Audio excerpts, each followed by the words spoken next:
앞서 살펴보신 것처럼 세대 구분형 공동주택의 경우 사업계획 승인을 받아서, 그러니까 처음부터 세대 구분형으로 건설한 것이다 라고 볼 수 있고요. 두 번째 경우는 행위허가 또는 신고를 통해서 설치한 것이다. 나중에 이제 설치를 한 것이죠, 공동주택에다가. 그럼 이제 9번의 경우가 이 첫 번째에 해당하는 부분이다 라고 볼 수 있겠고, 10번의 경우가 이제 두 번째가 되겠죠. 네. 그래서 9번을 보시면 주택 법령상 사업계획 승인 대상 세대 구분형 공동주택, 그러니까 사업계획 승인을 받아서 처음부터 세대 구분형으로 건설했다, 그런 의미가 되겠죠. 근데 2번에 보시면은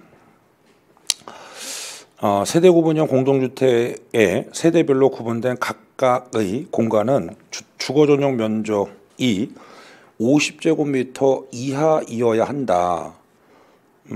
요거는 뭐를 염두에 두고 문제를 냈을까요? 네. 도시형 생활주택 있죠. 네. 앞서 말씀드린 것처럼 도시형 생활주택의 경우는 특히 원룸형의 경우가 50제곱미터 이하잖아요. 네. 그걸 염두에 둔 거죠.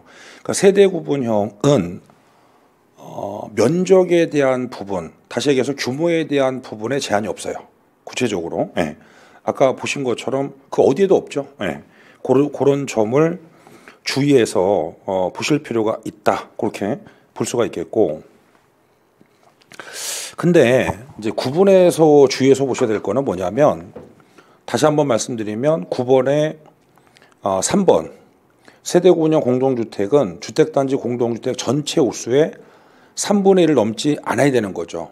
그러니까 뒤집어 얘기하면 3분의 1 넘지 않아야 되니까 주의해서 보시도록 하고, 자, 그 다음에 10번을 볼까요? 10번을 보시면 여기서 이제 이게 왜 중요하냐면, 자, 주택법령상 기존주택을, 이해되셨죠? 기존주택을 공동주택관리법령상 행위허가를 받아 세대구분형 공동주택으로 설치했어요. 그랬을 때 틀린 것은인데 4번 보세요. 해당 동 전체 세대수의 10분의 1을 각각 넘지 않아야 된다라고 되어 있는데, 다시 그 기본서를 한번 볼까요? 주의해서 보셔야 될 거는 이 경우는 3분의 1 넘지 말아야 되는 거고, 위에. 그 다음에 동그라미 2번 보세요. 동그라미 2번에 보시면 디귿번이죠. 전체 세대수의 10분의 1, 해당 동 전체 세대에서 3분의 1을 각각 넘지 않아야 된다라고 보는 것이죠. 그러니까 이렇게 되는 거죠. 10분의 1을 넘지 말고 아울러 동 3분의 1을 넘지 말아야 된다. 그런데 그 4번을 다시 보면 이게 동의 기준이거든요. 동. 그러니까 10분의 1을 넘지 않는 건 전체를 얘기하는 거겠죠. 이해되시겠어요? 그래서 3분의 1 전체 행위허가의 경우는 10분의 1 넘지 않아야 된다. 요걸 바꾼 거죠, 결과적으로. 자, 위에 한번 볼게요. 그러니까 4번이 그래서 틀렸다는 얘기고, 3번 보기를 보면 세대구분형 공동주택은 주택단지 공동주택 전체 세대수의 10분의 1 이하, 이렇게 되는 거죠. 그러면서 4번에 보면은 해당 동 전체 세대수의 3분의 1, 그렇죠? 네. 넘지 않아야 된다라고 이제 볼 수 있는 거죠. 그러니까 3번, 4번 요건은 행위허가를 받아 설치한 경우를 뜻한다. 그러니까 항상 제가 말씀드린 것처럼 둘 다 세대구분형 공동주택이라는 측면에서 볼 때는 대동하죠. 같죠. 근데 잘 보시면 출제를 할 때 소위 차이점을 물어보는 거죠, 결과적으로. 네. 그 점을 좀 주의해서 보실 필요가 있다, 그렇게 보시면 될 것 같고요. 네.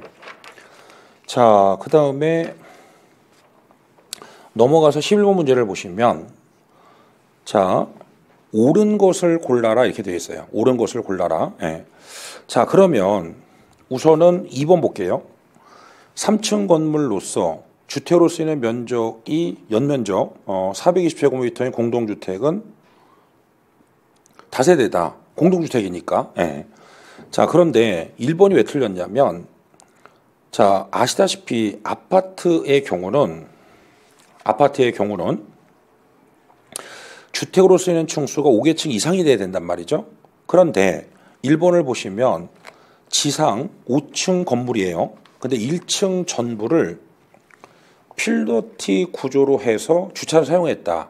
근데 요거는 우리가 이제 건축법에서 다시 한번 얘기하겠지만 이 경우에 필로티 구조로 해서 주차장을 사용하는 경우에는 층수에서 뺀단 말이죠. 그러면 아파트는 주택으로 쓰는 층수가 5개층 이상이 돼야 되거든요. 5개층 이상이 돼야 되는데 지상 5층인데 1층을 빼고 나면 4개층밖에 안 되잖아요. 그러니까 아파트가 안 되는 거죠. 네, 1번은 그래서 틀렸다. 그렇게 이제 볼 수 있겠고, 그 다음에 3번을 보면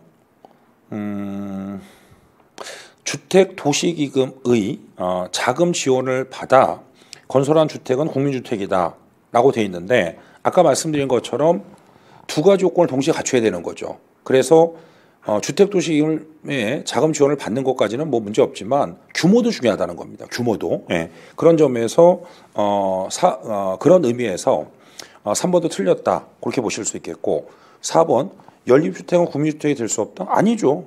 아까 말씀드린 것처럼 주체, 그 다음에 재원, 그 두 가지 중에 하나. 그러면서 국민주택 규모 이하이면 연립주택도 국민주택이 될 수 있다. 그렇게 볼 수 있겠고, 그 다음에 5번 공공임대주택의 경우는 5층 이상으로 건설 공급해야 된다. 규정은 없어요. 이런 규정 자체는. 예. 그래서 5번도 틀렸다. 그렇게 이제 볼 수가 있는 것이겠죠. 예. 자, 12번의 경우는 이제 준주택이죠. 준주택의 경우는 이거 외우셔야 됩니다. 여러 가지 측면에서 봤을 때 이걸 외우시는 게 좋은데요. 예. 뭐 여러 가지가 있죠. 암기 코드의 경우는 뭐 오노기다부터 시작을 해서 여러 가지가 있습니다. 예. 그래서 29페이지를 보시면 기본서 준주택의 경우는 이제 다중생활시설 이게 우리가 흔히 말하는 고시원이에요. 예. 고시원. 그 다음에 두 번째가 노인복지주택이죠. 노인복지주택. 세 번째가 오피스텔. 그 다음에 기숙사가 있습니다. 기숙사. 그러니까 다시 한번 말씀드리면 이렇게 되는 거죠. 건축법에서 공관, 단독주택이다. 예. 근데 주택법에서는 아닌 거고. 그 다음에 건축법의 경우는 기숙사가 공동주택인데 주택법에서는 아니고, 그럼 이제 기숙사가 뭐냐 그랬더니 주택법에서는 준주택이 되는 거죠. 예, 준주택 이렇게 분류를 한다. 그렇게 이제 볼 수가 있습니다. 공동주택이 아니라 준주택으로 분류를 하는 것이다라고 볼 수 있다. 그렇게 보시면 되겠죠. 자, 그래서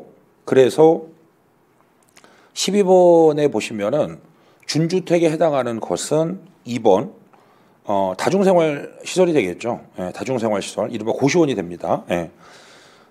그렇게 기억을 해두시면 되겠고, 나머지는 뭐 큰 논점이 없죠. 예. 그 다음에 그 13번에도 비슷한 패턴인데요. 3번 준주택이란 주택 외 건축물 그 부속 토지로 주거 시설로 이용 가능한 시설을 말하며 그 종류에는 다중생활시설 맞죠? 예. 노인복지시설 중 양로시설 틀렸죠. 이게 틀린 겁니다. 그러니까 노인복지주택이 돼야 되겠죠. 양로시설이 아니라 노인복지주택. 그러니까 이게 주택이라는 말이 들어가 있지만 복지주택이라고 돼 있지만 실제로는 법령상으로 주택법에서는 노인복지주택이 주택이 아니라는 거죠. 준주택이다라고 볼 수 있다. 예, 그렇게 보시면 되겠죠. 예. 자, 그 다음에 오피스텔, 그 다음에 기숙사, 그렇죠. 예, 그래서 준주택의 경우는 이거 네 가지 외우셔야 됩니다. 예, 그래서 저는 나중에 공부를 해보시면 아는데요. 첫자 따서 외우는 게 효과가 없는 경우가 많아요. 객관식의 경우는. 그래서 왜냐하면 출제도 알고 있거든요. 그거를. 그래서 이제 살짝 바꾼단 말이에요. 예. 예를 들어서 다중생활시설인데 실제로 다중주택이나 다가구를 집어넣는단 말이죠. 그렇기 때문에 물론 이제 암기하실 게 많아서 첫자를 따서 외우시는 경우가 종종 있고 실제로 그렇게 수업하시는 분도 많이 있어요. 제가 알기로는. 근데 이게 해보시면 알아요. 해보시면은 첫자 따서 외우는 게 효과가 없다는 거를 알 수 있다는 거죠. 사실은요. 네. 그래서 가능하시면 풀로 다 외우시는 게 사실 좋아요. 풀로 외우고 물론 이제 나중에 머리 집어넣으실 때는 이제 암기 코드를 집어넣어서 모노 기다를 하시든지 하는 게 좋죠. 네.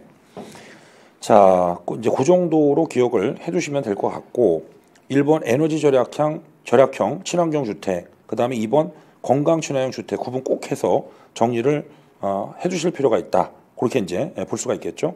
3, 4번은 어차피 뒤에서 나와요. 그러니까 큰 논점이 없고, 그 14번은 이게 무슨 문제냐면 14번은 29페이지 보세요. 29페이지를 보시면 이제 공공택지죠. 이게 조금 외우시기가 쉽지 않고 그런데 뭐 다 외우라고 하는 건 아닙니다. 사실은 냉정하게 얘기하면 뭐 다 외우라 그런 의도로 문제를 낸 건 아니다. 그렇게 이제 볼 수 있는데, 자 그러면 이제 29페이지에 6번 쌍가루 1번 공공택지.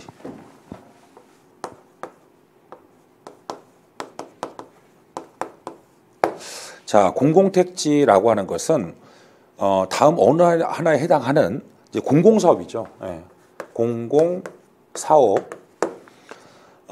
의해서 개발 조성되는 공동주택 이렇게 되는 거죠. 그래서 공공택지, 공공사업으로 일테면 개발 조성되는 공동주택이 건설되는 땅, 그거를 공공택지다 이렇게 얘기를 하게 됩니다. 그러면 동그라미 1번이 되겠죠.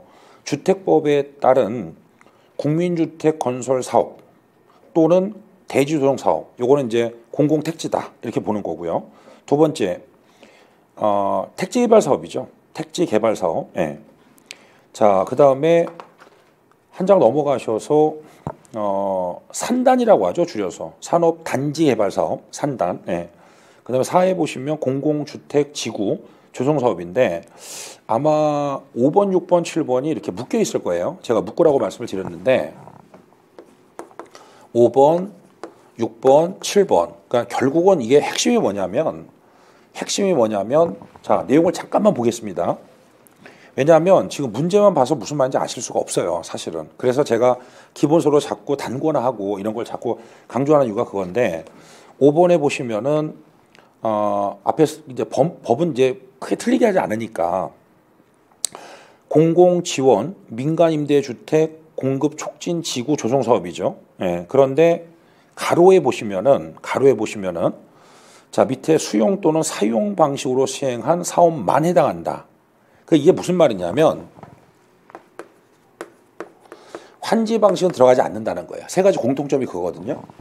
자, 한번 더 보겠습니다. 6에 보면 도시개발 사업인데 역시 밑에 보시면은 수용, 사용의 방식이 적용되는 구역에서 시행하는 사업만 해당한다는 거죠. 그러니까 세 가지가 다 똑같은데요, 사실은.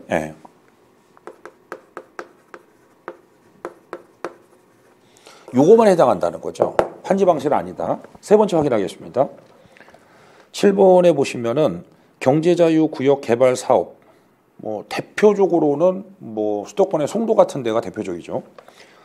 가로에 보시면 역시 끝부분에 수용 또는 사용의 방식이 적용되는 구역에서 시행되는 사업만 해당한다라고 볼 수 있다는 건데 왜 그러냐면 이 환지라고 하는 것은 이제 땅으로 돌려주는 거거든요. 땅으로 돌려준다는 얘기는 이게 땅으로 돌려주면 그 사람이 거기다가 자기가 원하는 뭐 건물을 짓든 본인이 알아서 판단할 문제입니다. 민간 택지가 되는 거니까 환지 방식의 경우는 이게 땅을 돌려주는 거니까 결과적으로 보면 민간 택지라는 거죠. 민간 택지니까 당연히 여기서 말하는 공공택지는 들어가지 않는다. 그러니까 공적 주체가 수용을 하든지 사용을 해서 이제 말하자면 공급하는 그런 경우만 공공 택지에 해당한다라고 볼 수 있는 거죠. 8번을 잠깐 볼까요? 혁신 도시개발 사업 같은 거라든지 그 다음에 9번 밑에 행정중심 복합도시 건설 사업 같은 거, 세종 같은 걸 얘기하는 거죠. 마지막으로 공익사업에 대한 부분이다. 그러면 14번 문제 보세요. 그렇지 않으면 이게 되게 어렵단 말이죠. 자, 2번 볼게요. 2번을 보시면 도시개발 사업이니까 6번을 얘기하겠죠. 뭐 의미는 없어요, 사실은. 그게 어디에 해당하는지는 의미 없는 거고. 도시개발 사업. 자, 가로 보세요. 공공시행자가 자 나왔네요. 환지 방식으로 시행하는 사업과 혼용 방식 중 환지 방식이 적용되는 구역에서 시행되는 사업만 해당한다? 틀렸다. 그러니까 수용하고 사용만 해당되는 거고 공공택지가 환지는 아니라는 거죠. 네. 그래서 이것도 마찬가지로 그 첫자를 따서 10개를 다 외우시는 경우가 있는데 저는 모르겠어요. 저는 개인적으로 첫자를 따서 10개를 외우기도 어려워요. 솔직히 외우기도 어렵고 그걸 외운다는 게 중요한 게 아니라 의미를 이해하는 거죠. 공공택지라는 것은 공공사업 으로 공동주택이 공급되는 그 땅이죠. 땅, 토지, 용지를 뜻한다. 그러면 당연히 환지 방식의 경우는 공공택지에 들어갈 수가 없다. 땅으로 돌려주는 거니까 이건 민간택지고 공공택지 들어갈 수 없다. 이게 중요한 거지. 첫자를 따서 다 이걸 다 일일이 외운다는 건 모르겠어요. 저는 그렇게 내지도 않고 출제자들이 그렇게 또 읽어보시면 알겠지만 이게 공공적인 성격이 있다는 거를 다 이해할 수 있다는 겁니다. 사실은 회독이 좀 되시면. 근데 이제 한두 번 하고 다 외우려고 하니까 벅이 없다고 느껴지는 것이지 회독을 충분히 하신다면 이건 누가 봐도 공공주택을 위한 토지로 쓰이는 거다라고 알 수 있다는 거죠. 사실은요. 그렇게 저는 생각합니다. 저는. 자, 그러면 이제 15번 볼까요? 15번을 보시면 그러니까 다시 한번 말씀드리면 환지는 공공택지가 아니에요. 이거 민간택지입니다. 그것만 기억해 두시면 특히 5번, 6번, 7번은 그 논점이 그거예요. 사실은. 수용, 사용만 해당하는 거고 환지는 해당되는 게 아니다. 환지는 돌려주는 거다. 땅을 개발해서 돌려주는 거기 때문에 이거 민간택지다. 공공택지가 안 된다. 그 점을 기억을 해 두실 필요가 있다. 그렇게 보실 수 있겠고 그 다음에 이제 기본소 31페이지 오른쪽이죠. 부대시설, 복리시설 구분은 뭐 잘 나오는 부분이기 때문에 뭐 어감이죠. 사실은. 부대시설 아닌 거, 복리시설 아닌 거 이런 식으로 물어보기 때문에 자 15번에 보시면 보기 1번 지식산업센터라든지 공동작업장 그러니까 사람이 좀 있겠죠. 사람이 있으면 복리시설 기억나세요? 그래서 확인을 좀 한번 해보시면 그 31페이지 보조단이라고 하는데 보통 밑에 그 밖의 입주자 등의 생활 복리를 위한 복리시설에서 6이죠. 6 공동작업장이라든지 지식산업센터라든지 사회복지관 이런 것들이 대표적인 복리시설에 해당한다라고 볼 수 있다는 거고요. 16번은 기본이론강에서 했던 거죠. 그러니까 이렇게 기출문제의 경우는 그냥 넘어가도록 하겠습니다. 시간 관계상 했던 거기 때문에 넘어가도록 하고요. 17번도 마찬가지죠. 이거 잘 물어보는 문제이기 때문에 꼭 주의를 해서 보실 필요가 있다. 그렇게 보시면 되겠습니다. 자, 그 다음에 18번에 보시면 리모델링이죠. 리모델링도 뭐 상당히 잘 출제가 됩니다. 특히 뭐 지금 뭐 싫든 좋든 리모델링은 어찌됐든 주택시장에서 굉장히 각광받고 있는 이슈 중에 하나이기 때문에 주의를 해서 보실 필요가 있을 텐데요. 자, 우선은 틀린 것을 골라라 이렇게 되어 있는데 그 틀을 한번 먼저 보고 내용을 보도록 하겠습니다. 그냥 바로 봐서는 좀 쉽지 않은 부분일 거고요. 자, 33페이지 볼까요? 33페이지를 보시면 우선 리모델링의 개념에 있어서 건축물의 노후화를 억제한다. 리모델링을 통해서. 그 다음에 기능 향상이 되겠죠. 그 다음에 그 1, 대수선도 들어가는 거고, 뭐 참고로 말씀드리면 대수선은 10년이 지나야 되는 거죠. 10년. 그 다음에 2, 뭐 사용검사하고 밑에 사용 승인. 이게 같은 거라 그랬죠. 같은 건데, 뭐 처음에 용어를 이제 쓰다 보니까 굳어졌는데, 주택법에서는 사용검사, 건축법에서는 사용 승인. 15년이죠, 15년. 15년 지나야 되는 거고, 밑에 15년이 경과된 공동주택, 리모델링은 공동주택. 자, 그런데 각 세대 주거 전용 면적 원래는 30%, 가로에 보시면 85제곱미터 이하다, 미만이다. 그러면은 이제 미만하고 이하는 달라요. 죄송합니다. 미만인 경우에는 40%로 증축하는 행위를 얘기하게 되는 거고요. 그 다음에 3에 보시면 그 세대 증축형의 경우 세대수의 15% 이내가 되겠고 세대수 증가형. 그 다음에 밑에 보시면 수직 중축형이죠. 수직 중축형의 경우 기역번 A 15층 이상의 경우는 3개층까지. 예, 그 다음에 B에 보시면 14층 이하의 경우 2개층이 되겠죠. 다시 한번 말씀을 드리면 이상하다. 아니 그 저층일수록 더 많이 해줘야 되는 거 아니냐라고 생각될지 모르겠지만 건축 구조가 자체가 달라요. 예. 구조 문제는 우리가 몰라도 되는데 15층 이상은 처음부터 튼튼하게 진 거고 쉽게 얘기해서 예. 상대적으로. 그렇다고 해서 우리 아파트 단지 14층 이하인데 부실하게 해서 그 뜻이 아니고 구조가 다르다는 거죠. 처음부터 구조가. 예. 그걸 이제 주의해서 보셔야 되겠고 15층 이상의 경우는 3개층, 14층 이하의 경우는 2개층 그렇게 되는 거죠. 그러면 이제 문제를 한번 보도록 하겠습니다. 문제를 한번 보시면 18번에 보기 3번 틀린 거니까 3번 증축하는 경우에 증축되는 면적은 공동주택 각 세대의 주거전용 면적의 원칙이 30%죠. 이해되시겠어요? 네, 그러니까 아무 전제 없이 시험에서 물어보면 원칙을 얘기해야 되는 거죠. 근데 이제 시험에서 묻는 건 예외를 많이 묻는 건데 어쨌든 원래는 30%까지 다만 85제곱미터 미만이다. 그러면 그때 40% 기억나시죠? 예. 그거를 이제 주의해서 보실 필요가 있다. 그렇게 보시면 되겠고요. 그 다음에 나머지는 별 논점이 없죠. 사실은. 예. 그 다음에 그 19번에 보시면은 간선시설인데요. 간선시설. 아까 보셨죠. 예. 대표적인 게 3번 지역난방시설이다. 라고 볼 수 있다. 그렇게 보시면 되겠죠. 예. 자, 나머지 별로 논점 없을 거고요. 예. 20번에 보시면은 보기 2번 주택에 딸린 주차장. 주차장은 봉시설이 아니라 부대시설이 되겠죠. 딸려 있다. 딸려 있다는 표현이 나오면 이건 부대시설이다. 라고 볼 수 있다. 그렇게 보실 수가 있겠고요. 예. 뭐 나머지 역시 큰 논점은 없고요. 예. 자, 21번 보시면 주택법령상 다음 설명을 완성하시오라고 되어 있는데요. 자, 한번 보겠습니다. 공구죠, 공구. 예, 공구. 하나의 주택단지에서 다음의 기준에 따라 둘 이상으로 구분되는 1단의 구역으로 착공신고, 사용검사를 따로따로 할 수 있어요. 요거는. 예, 공구와 다르면 착공신고라든지 사용검사를 별도로 수행할 수 있는 구역을 말하는 거죠. 예, 뭐 공사구역, 공사구간, 뭐 이렇게 얘기할 수 있는데 1. 다음 어느 하나에 해당하는 시설을 설치하거나 공간을 조성하여 6m가 되겠죠. 6m.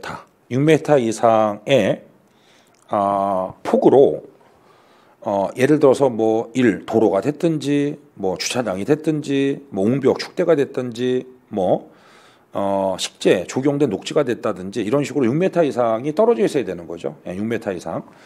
자, 그리고 이게 뒤에서도 계속 나올 텐데 2. 공구별 세대 수는 300세대 이상이 돼야 되겠죠. 300세대. 예, 그래서 이게 32페이지에 나와 있는 내용이죠. 예, 요거는 뭐 비교적 간단한 문제인데 그럼 뒤집어 생각해 보면 이게 뒤에서 나올 텐데 600세대가 넘어야 공구를 나눌 수 있는 거죠.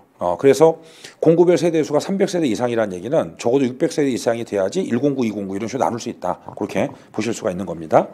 그렇게 이제 정리를 해볼 수가 있겠고, 그 다음에 그 22번의 경우는 주택법령상 하나의 주택단지로 보아야 하는 것은인데요.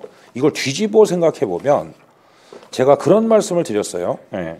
요게 그 기본서 30페이지를 볼까요? 30페이지를 보시면 이런 걸 외우시는 게 좋아요. 사실은 이런 거는 8도 제가 이제 농담 삼아 우리가 이제 8도잖아요. 8도 전국 8도. 예. 8도를 유람하기 위해서 20일이 걸린다. 뭐 20일 갖고 안 되겠지만 어쨌든 그러니까 이런 거죠. 그 본문을 보시면 쌍가루 입원 주택단지에서 박스 보세요. 박스. 당연히 기역, 철도, 고속도로, 자동차 전용도로가 있다. 그러면 이거는 별개 주택단지가 되겠죠. 중간에 철도가 가는데 한 단지라고 볼 수는 없단 말이에요. 그렇죠? 네. 이제 이런 거는 뭐 크게 어렵지 않은데 니은 폭 20m 이상의 일반 도로죠. 도로. 예. 그래서 폭이 8m 이상이다. 그러니까 저거죠. 예. 일반 도로니까 요거 일반 도로. 그러니까 폭이 20m 이상의 일반 도로, 그 다음에 폭이 8m 이상인 도시계획 도로니까 요게 도자를 따온 겁니다. 이렇게. 그래서 폭 20m 이상의 일반 도로 21. 그 다음에 폭 8m 이상인 도시계획 예정 도로니까 8도, 도시계획 예정 도로, 그 다음에 20m 이상의 일반 도로가 이렇게 되겠죠. 자, 이걸 외우셨다고 치고요. 8도 21. 한번 문제 풀어보겠습니다. 풀어보시면, 자, 1번. 일반 도로네요. 일반 도로. 예. 8도 21. 그쵸. 예. 8도 21. 일반 도로니까 20. 그죠. 예. 그러니까 1번. 폭이 12m인 일반 도로로 분리되어 있다. 그러면 하나의 주택단지로 봐야 되겠죠. 20m가 넘어가면 각각 별개 단지로 본다. 그쵸. 예. 그래서 다른 거는 크게 논점이 없고, 8도 21. 일반 도로 20. 도시, 계획. 예정 도로의 경우는 8m. 그렇게 이제 볼 수 있겠죠. 8도 21. 그렇게 외우시면 됩니다. 나머지는 별 논점이 없죠. 예. 뭐 예를 들어서 2번 고속도로로 분리되어 있다. 고속도로 폭이 되게 넓잖아요. 사실은. 예. 접근도 불가능하고. 예. 뭐 당연한 거죠. 이거는 각각으로 보는 게 당연하다. 그렇게 이제 볼 수가 있겠고. 그 다음에 가능하시면 기본서 다시 보세요. 리얼. 보행자 자동차 통행이 가능한 도로로서 다음원에 해당하는 도로인데 A 보면 요것도 8m예요. 사실은 요것도. 예, 그래서 도시군 계획 시설인 도로가 되겠죠. 그래서 문제를 보시면 3폭 10m의 도시군 계획 예정 도로로 분리된 주택단지. 도시군 계획 예정 도로는 이게 도시계획 예정 도로와 비슷한 성격이 있잖아요. 그러니까 10m니까 요거는 별개로 봐야 되겠죠. 자동차 전용 도로 4번 당연하겠죠. 예. 그래서 그렇게 외우시면 비교적 쉽게 외우실 수 있다. 그렇게 보실 수가 있겠고요. 예. 자, 그 다음에 23번에 보시면 주택법령상 다음의 설명을 완성하시오라고 되어 있는데, 요거는 거의 잘 안 나오는 그런 형태의 문제인데, 기본서 35페이지 봅니다. 35페이지를 보시면 상단 부분에 쌍가루 2번. 그러니까 사실은 제가 왜 페이지를 말씀드리냐면, 아까도 말씀을 드렸듯이 단권화도 중요하고요. 이거 못 찾으세요. 웬만하면. 예, 이게 어디에 있는지를 찾기가 되게 어렵거든요. 그래서 제가 가능하면 기본서 페이지를 링크 연결시켜 드리는 이유가, 이거 찾는 게 실력이에요. 사실은 이거 찾는 게. 근데 이게 회독수가 웬만큼 되지 않으면 이 문제가 어디쯤에 있는지 찾기가 되게 어렵단 말이죠. 그래서 제가 시간을 좀 줄여드리려고 그렇게 하는 거고, 그러면 당연히 아까 말씀드린 것처럼 미리 문제를 풀어보셔야 되죠. 그래야만 실력이 는단 말이에요. 제가 시간을 줄여드렸으니까. 이해되시겠죠? 네. 자, 주택규모 강화인데요. 국토교통부 장관은 주택수급의 적정을 기하기 위해서 필요하다고 인정하는 때에는 사업주체가 건설한 주택의 75%, 이게 원칙이고요. 가로 주택조합이나 고용자가 건설한 주택의 경우 100%가 되겠죠. 이하의 범위 안에서 일정 비율 이상을 국민주택 규모로 건설하게 할 수 있으며, 그 건설 비율은 주택단지별 사업계획에 적용한다. 이렇게 되는 겁니다. 네, 그래서 썩 잘 나오는 부분은 아닌데, 23번 문제를 보시면 보기 3번 A가 75, B가 100이 되겠죠. 100. 네, 그렇게 이제 볼 수가 있겠고요. 네. 자, 그 다음에 29페이지를 보시면 주택 건설인데요. 문제 1번에 주택법령상 연간 단독주택의 경우 20호, 공동주택의 경우 20세대 이상의 주택건설 사업을 시행하려는 경우 등록이죠. 등록. 예. 자, 다시 한번 말씀을 드리면, 아직까지 헷갈리시면 안 되는데 이거. 예. 아직까지 헷갈리시면 안 되고, 그러니까 등록은 20이고요. 사업계획 승인은 기억나세요? 사업계획 승인? 네. 사업계획 승인은 30 이렇게 되는 거죠. 그러니까 이게 무슨 얘기냐면 이런 거예요. 1년에 연간 20호 20세대 이상을 건설하겠다. 그러면 등록을 하라는 겁니다. 쉽게 얘기해서. 그러니까 우리가 알고 있는 대부분의 건설회사 같은 경우는 등록사업자가 되겠죠. 근데 사업계획 승인은 뭐냐면, 어떤 특정 지역에 내가 30호, 30세 이상을 건설하겠다. 그러면 그 사업에 대한 승인을 받으라는 거예요. 그러니까 등록하고 당연한 얘기입니다. 등록하고 사업계획서는 전혀 다른 거예요. 숫자 갖고 헷갈리시면 안 돼요. 네. 자, 그래서 다시 한번 말씀드리면 주택법령상 연간 단독 20호 공동주택 20세대 이상의 주택건설 사업을 시행하는 경우에 누구에게? 국토교통부 장관에게 등록을 해야 된다. 거기에 해당하는 자가 누구냐 이런 거예요. 그런데 기본서 36에 보시면 사업 주체가 나오죠. 그 박스에서 보시면 1. 국, 지, 2번 주지가 되겠죠. 그러니까 공공사업 주체는 등록하지 않아도 돼요. 원칙적으로 등록하지 않아도 되고, 그러니까 이렇게 되는 거죠. 지금 결과적으로 사업 주체 중에서 그러니까 이 틀을 잘 보셔야 돼요. 다시 한번 36페이지에 1번 사업 주체 중에서 1, 2, 그러니까 국, 지, 주, 지가 있고 이렇게 되는 거죠. 이렇게 돼서 요 경우는 한마디로 얘기하면 비등록 사업자다. 비등록 사업자. 등록 안 해도 된다라고 이제 볼 수 있는 거고. 자, 3 볼까요? 등록한 주택건설 사업자, 대조성 사업자. 쉽게 얘기해서 건설회사가 되겠죠. 쉽게 얘기하면. 예. 그 다음에 등록했어요. 이 경우는. 자, 그 밖에 주택법에 의해서 주택건설 사업 또는 대지종 사업을 시행하는 자 이렇게 되어 있고, 그러면 이거 자리 하셔야 돼요. 왼쪽 먼저 볼게요.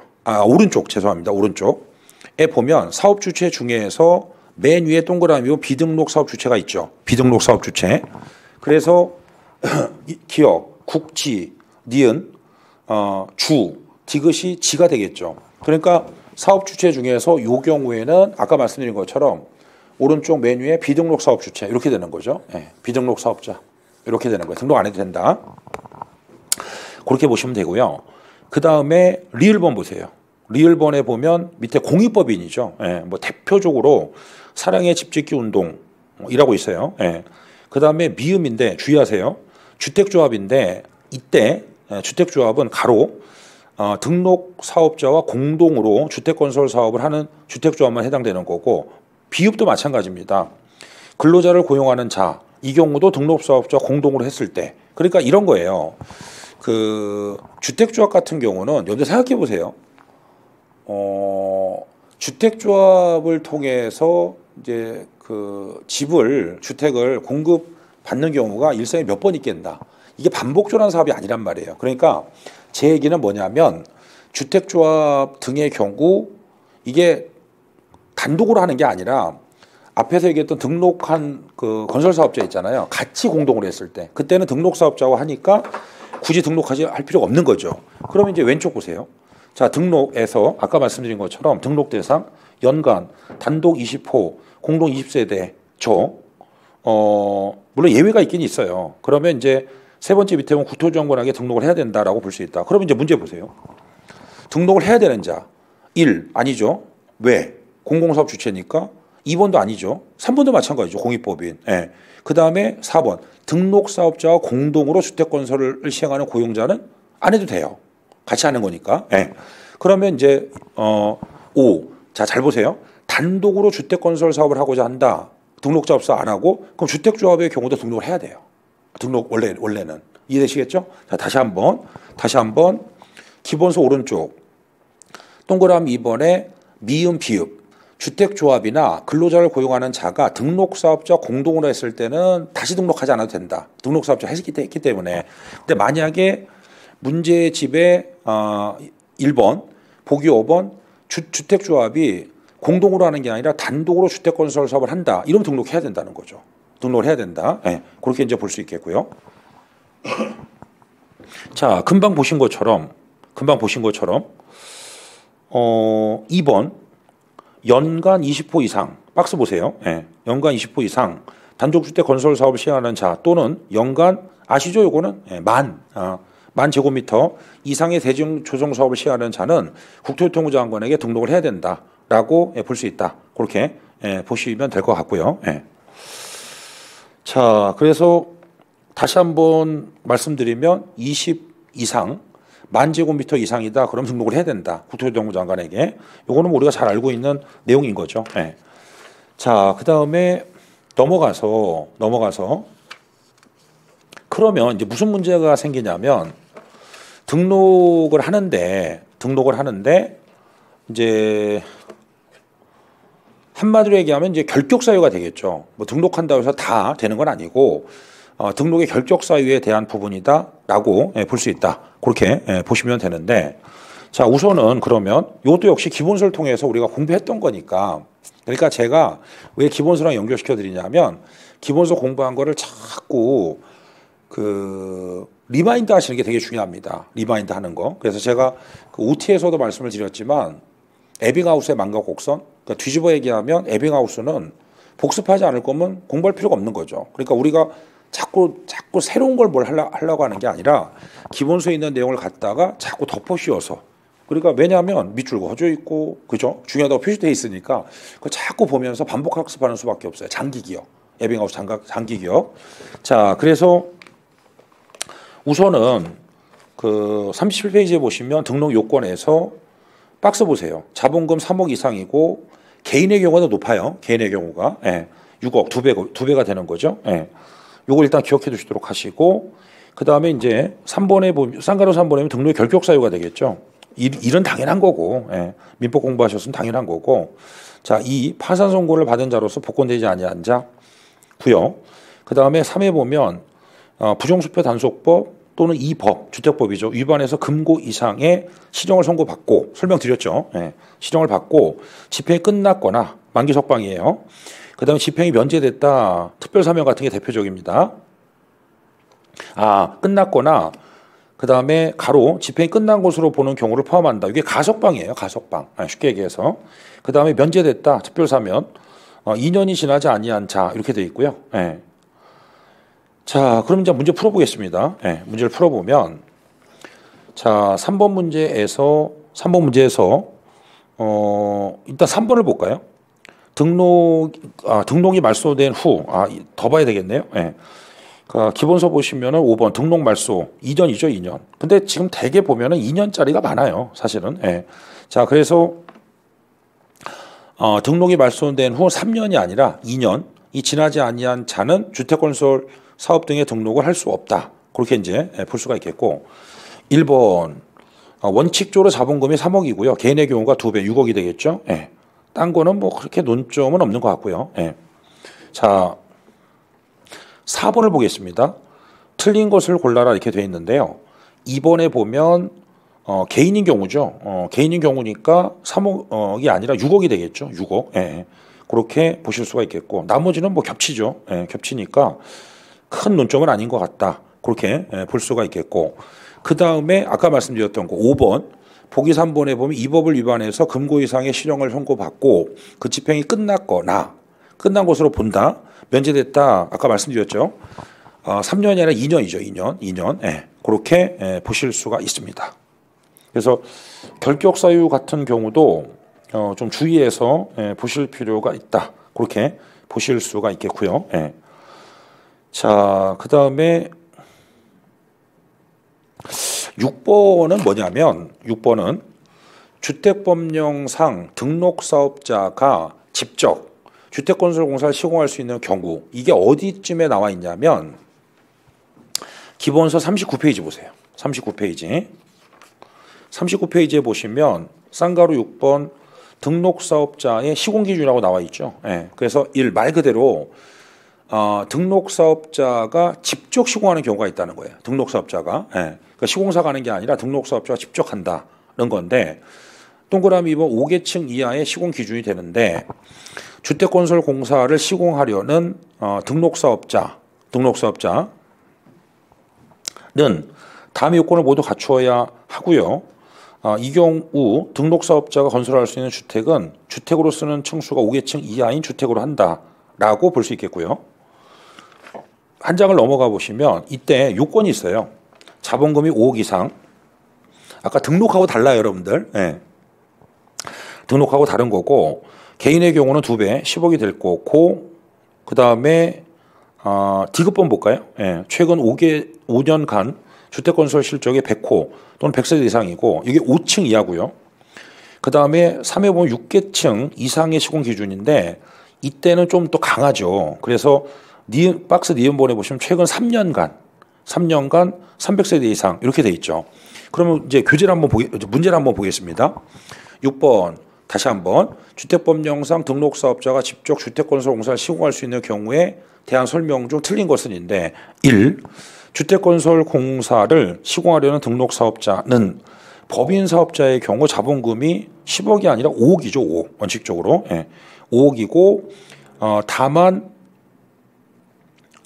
개인인 경우에는 10억이 되는 겁니다. 그래서 그 숫자가 좀 틀렸다 그렇게 보실 수가 있겠고요.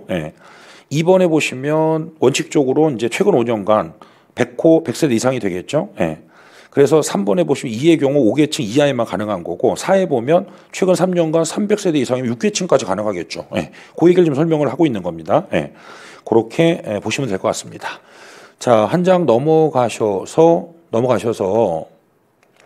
7번 문제인데 요거는 조금 넘어가야 될 것 같아요. 페이지를 넘어가셔서 어디를 아니 페이지가 아직 넘어가지 마시고 요거는 이어서 보겠습니다. 40페이지에 3회 공동사업 주체 있죠. 요거는 제가 설명을 드렸는데 7번 문제를 풀기 앞서서 먼저 설명을 좀 드리고 잠깐 쉬었다가 설명을 드리고 문제를 풀어보도록 하겠습니다.